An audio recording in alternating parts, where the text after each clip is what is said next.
Buenos días, cordial saludo. Mi nombre es Claudia Marcela Hernández Peña y junto con mi compañera Gaby Damaris Pantoja, en esta oportunidad les vamos a explicar el desarrollo de los puntos 3, 5 y 10 de la actividad. Estos ejercicios nos permitieron comprender cómo aplicar diferentes conceptos estadísticos relacionados con los tipos de muestreo, el cálculo del valor de Z y la determinación del tamaño de una muestra cuando se trabaja con poblaciones finitas. Punto 3. Muestreo no probabilístico. Para comenzar, en este punto, debíamos construir 8 ejemplos utilizando poblaciones diferentes, variables de distintos tipos y contextos donde se aplican métodos del muestreo no probabilístico. Lo primero fue identificar diferentes poblaciones de estudio. Entre ellas encontramos emprendedores de una feria empresarial, pacientes de una clínica odontológica, adultos mayores, docentes, comerciantes, familias beneficiarias, deportistas aficionados, productores de flores. Después seleccionamos distintos tipos de variables. Las variables cualitativas nominales fueron sector económico del negocio, tipo de tratamiento recibido. Las variables cualitativas ordinales fueron nivel de satisfacción, nivel de capacitación. Las variables cuantitativas discretas fueron número de empleados, número de subsidios. Finalmente, las variables cuantitativas continuas fueron tiempo promedio de entrenamiento, área cultivada. Posteriormente, construimos 8 contextos donde no existía selección aleatoria. Por ejemplo, en el caso de los emprendedores, únicamente se entrevistó a quienes aceptaron participar durante la feria. Esto corresponde a un muestreo por conveniencia. En los adultos mayores, la selección fue realizada por recomendación del coordinador del centro, lo que corresponde a un muestreo intencional.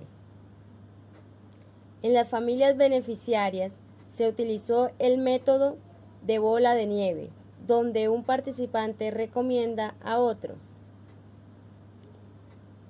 También incluimos un ejemplo de muestreo voluntario con deportistas aficionados inscritos en un gimnasio. Lo importante de este punto fue entender que en el muestreo no probabilístico, las personas no tienen la misma oportunidad de ser seleccionadas.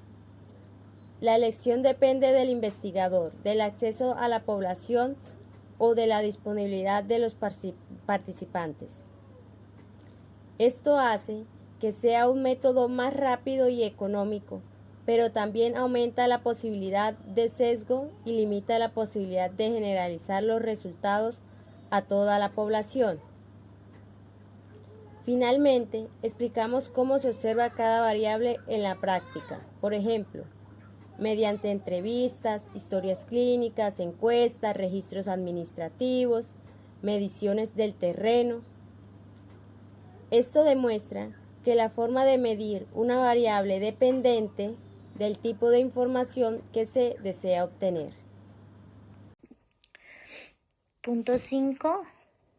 Valor Z para un nivel de confianza del 90%. En este punto, el objetivo fue determinar el valor crítico Z correspondiente a un nivel de confianza del 90%. El primer paso fue identificar el nivel de confianza.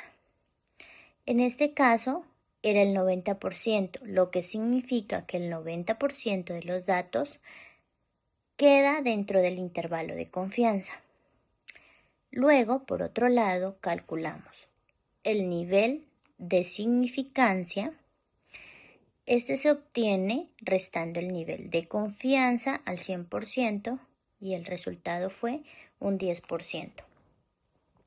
Como la distribución normal es simétrica, ese 10% se divide entre las dos colas de la curva, Cada cola representa entonces un 5%. Después calculamos el área acumulada de la distribución. La tabla Z utiliza el área acumulada desde la izquierda, por lo que buscamos un área de 0,95. Al consultar la tabla de distribución normal, encontramos que el valor correspondiente es Z igual a 1,645.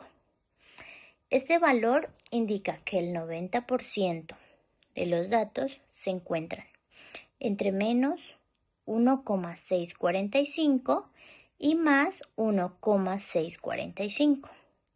Desviaciones estándar respecto a la medida.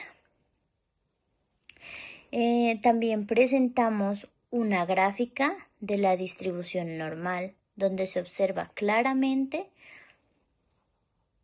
el área central del 90% y las dos colas del 5%. Esta representación facilita comprender visualmente cómo funciona o cómo puede llegar a funcionar un intervalo de confianza. Punto 10. Tamaño de una muestra para una población finita. En este ejercicio se trabajó con una empresa de transporte masivo que cuenta aproximadamente con 150.000 usuarios. El objetivo era calcular el tamaño de la muestra necesario para estimar la proporción de usuarios que poseen una tarjeta personalizada.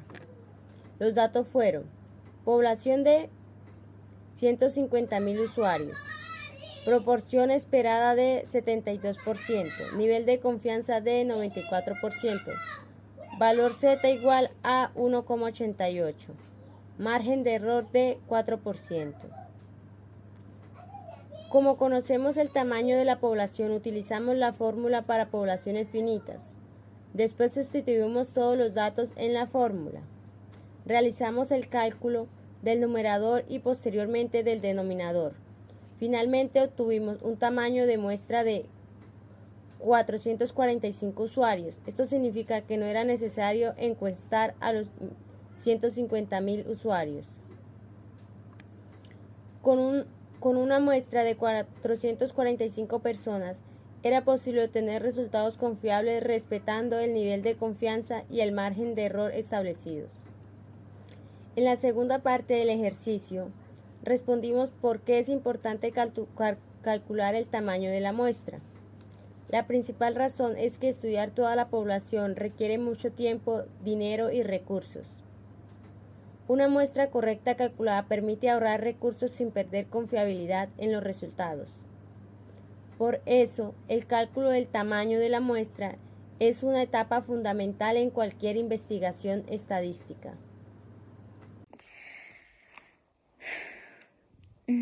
Para finalizar, estos 3 ejercicios permitieron comprender la importancia de seleccionar adecuadamente una muestra dependiendo del tipo de investigación. También aprendimos que el valor Z depende del nivel de confianza elegido y que este valor incluye directamente en el cálculo del tamaño de la muestra. Finalmente, comprobamos que una muestra bien calculada permite obtener resultados representativos sin necesidad de estudiar a una población, optimizando tiempo, recursos y costos. Muchísimas gracias por su atención.